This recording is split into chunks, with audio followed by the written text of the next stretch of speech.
They say you can't fall for two people at the same time, but that's a lie we tell ourselves to avoid facing the mess inside. And sometimes the heart has no rules. It doesn't care about timing or promises. And the worst part, it will make you love the wrong person at the right time, and the right person when it's far too late. This is the confession of a guy who ended up falling in love with another lady while in the process of planning his wedding with his fiancée. I wasn't looking for her. In fact, I was weeks away from marrying someone else, engaged and committed, the kind of relationship that had seen storms and survived, the kind everyone praised as meant to be. But truth, I had started to feel more like a guest in my own life, smiling for photos, picking floral arrangements, practicing vows that didn't feel like they came from my soul, but from a script. Then she came along, not with intention, not with seduction, just her. We were paired on a work project. I thought it would be brief and professional, but there was something about her energy, it was different. She noticed the things my fiancé had stopped asking about. She remembered I took my coffee without sugar. She laughed at my stupid jokes not out of politeness, but because she genuinely got me. It wasn't love at first sight, it was slower, more dangerous. It started with texts that felt friendly, then voice notes that lingered too long. Then one day we talked till 2 a.m. and I realized I hadn't opened up like that in years.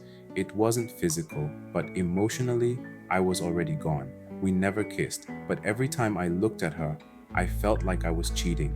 Because here was someone who didn't care about my title, my salary, or the wedding date. She cared about my silence. She heard what I wasn't saying.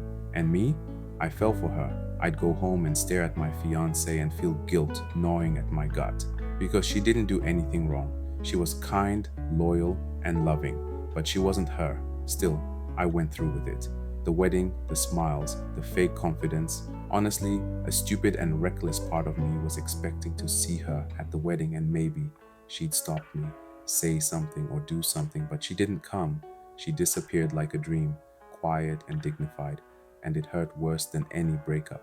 Now I'm married to a woman who's good on paper, but my heart, it's somewhere else, with the girl who reminded me what it felt like to be seen, who walked away without fighting because she knew I wasn't brave enough to choose her. And maybe that's the real tragedy. Until now, my heart is still stuck in a moment. That was when I realized that sometimes the person who saves your soul arrives when it's already too late. And some love stories don't die. They just live in the quiet spaces between what could have been and what was never brave enough to happen. This is my secret confession. This was a secret confession to Lovelife Chronicles, where every heartbeat tells a story. Sometimes, the person who saves your soul arrives when it's already too late. And some love stories don't die. They just live in the quiet spaces between what could have been and what was never brave enough to happen. If you've ever felt this ache in your chest, share this story because maybe, just maybe, it will reach someone before they let the right person walk away. And don't forget to hit the like button, subscribe, and put us on post notification for more interesting confessions. This is Lovelife Chronicles, where every heartbeat tells a story.